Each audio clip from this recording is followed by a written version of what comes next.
kambi la mafunzo Ipwani. Kwenye makambi haya tumejifunza mambo mengi, lakini tumejifunza kitu cha msingi kingine kinachowahusu mabinti.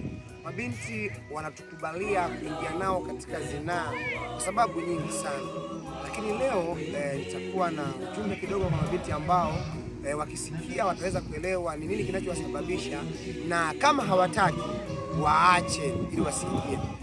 Jambo mojawapo la msingi sana linalofanya tukubalie kiwepesi kwenye habari ya zinaa ni kuhitaji sisi kufanya majukumu yao ambayo mahitaji yao ya kimaisha, matumizi, wakati mwingine mpaka mavazi wanahitaji tuwahudumie.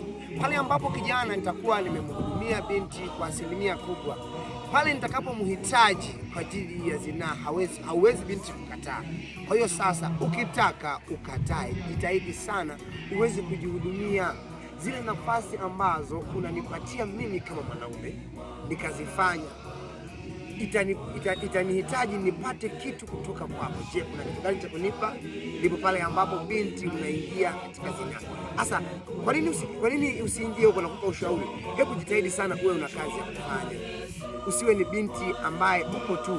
Dunia inatafuta mtu, huyo mtu uwe wewe, mtu ambaye utakuwa mwaminifu, utakuwa mwadilifu.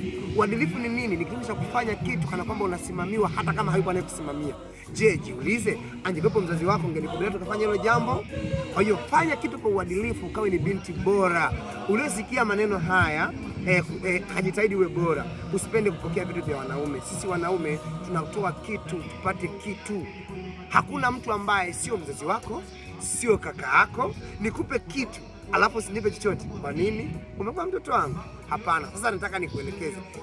Kumbuka kuanzia leo, ukipokea chochote cha mwanaume, narudia, ukipokea chochote cha mwanaume, jitahidi na wewe utatoa chochote cha kwake.